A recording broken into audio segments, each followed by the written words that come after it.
નમસ્તે. બુદ્ધ પૂર્ણિમાના દિવસે જ મને આ વસ્તુનો વિચાર આવેલો, પણ વિચારો કલેક્ટ કરતા અને એને થોડુંક મિક્સચર કરતાં છેલ્લે લાસ્ટ થોટ આવ્યો આજે, એનું નામ શું આપવું અને એમાં શું ઉમેરવું. ત્યારે મેં નક્કી કર્યું, મેં કીધું વિડીયો બનાવું. આપણે અત્યારે ભારતમાં સૌથી ગરમ શહેરોમાં મારા ખ્યાલથી મોટાભાગના શહેરો ટોપ 100માં આપણા નામો વધારે છે. તો એના માટે વૃક્ષો હોય તો ગરમી ઓછી લાગે, એ આપણું નોર્મલ છે જ, નિયમ જ છે એવો. તો વૃક્ષો વધારે લાગેલા હોય તો ગરમી ઓછી લાગે. તો માલી કરીને MAALEE આ સ્પેલમાં એપ્લિકેશન બનાવીએ, જેમાં માળીઓને એડ કરવાના. એમાં નોમિનલ ચાર્જ હોય. 30 રૂપિયામાં તમે પોતાના માળી તરીકે રજીસ્ટર કરી શકો અને 100 રૂપિયામાં નર્સરી રજીસ્ટર કરી શકો, જેની પાસે નર્સરી હોય. તો તમે માળીને અપોઇન્ટ કરી શકો. ભાઈ, ધારો કે મારે ત્યાં જે માળી કામ કરે છે, તો એ રજીસ્ટર કરે અને એ એમાં એરિયા સેટ કરે કે ભાઈ હું આ એરિયામાં કામ કરું છું. તો ધારો કે મેં ડાઉનલોડ કરી અને હું સર્ચ કરું કે માળી MALI કરીને, એમાં તો એ જે રેગ્યુલર સ્પેલિંગ હોય એ જ હોય. તો એ સ્પેલ નાખે માલી ફોર શિવરંજની એરિયા કે સેટેલાઇટ એરિયા કે જોધપુર, તો મને લિસ્ટ બતાવે. એમાં લિસ્ટમાંથી એક્સપિરિયન્સ હોય, નામ હોય, ક્યાં ક્યાં કામ કર્યું હોય એનું એ રેકમેન્ડેશન લેટર બી લઈ શકે કે રિવ્યૂ બી લઈ શકે કે ભાઈ મારું પેજ છે આ એપ્લિકેશનમાં, તો મને રિવ્યૂ આપો ને. પછી ત્યાં ખાતર પણ મળે, જે નાના મોટા આપણે નર્સરી હોય એને ખાદ પણ મળે, બીજ પણ મળે, છોડ પણ મળે, બધું મળતું રહે નર્સરી થ્રુ.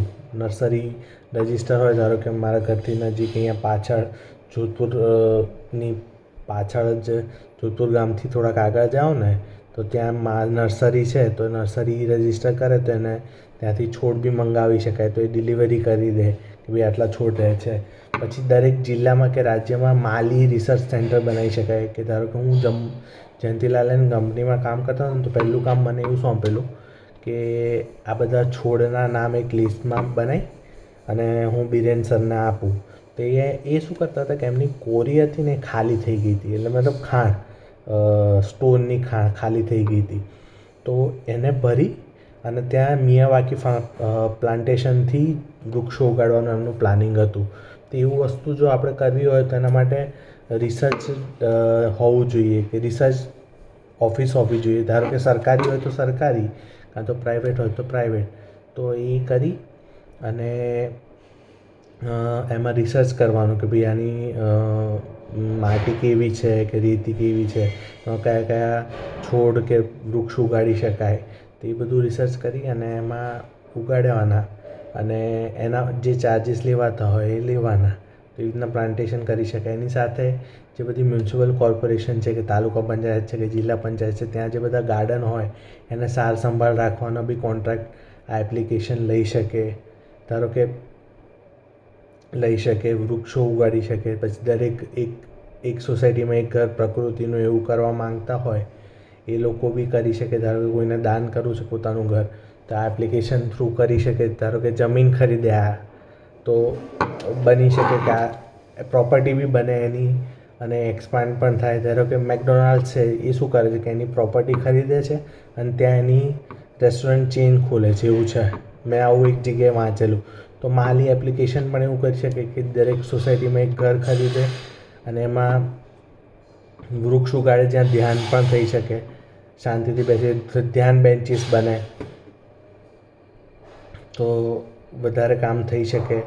તો એવી રીતે એ પ્રોપર્ટી બી બનાવી શકે, એની કમાણી બી કરી શકે. સ્થાવર જ કહેવાય કદાચ, મિલકતો બી એની ઊભી થાય અને એ ત્યાં ધ્યાન પણ કરી શકે, બેન્ચ પર બેસી શકે. તો બાળકો ત્યાં સોસાયટીના બાળકો જે ઓછો ટાઈમ હોય છે ટ્યુશન્સ ને સ્કૂલ્સના કારણે, તો એ ત્યાં જઈને વૃક્ષો જાણી શકે. વૃક્ષો કયા હોય, છોડ કયા હોય, એમની જોડે જોડાણ થાય, એમની જોડે ઓળખાણ થાય તો સારું રહે એમને. બીજું કે આના સિવાય પણ બીજી કોઈ પ્રવૃત્તિઓ, ધારો કે અત્યારે આઈપીએલમાં 1 ડોટ બોલના 19 રૂલ્સ છે, પણ ક્યાં વવાઈ રહ્યા છે એ નથી ખબર, તો એ લોકોનું બી ગ્રીન ડોટ ઇનિશિયેટિવ આની જોડે જોડી અને કામ આગળ વધારી શકાય. તો આવી એપ્લિકેશન હોય ને તો ઇઝી રહે. તો જો કોઈને કરવું હોય તો કરી શકે છે.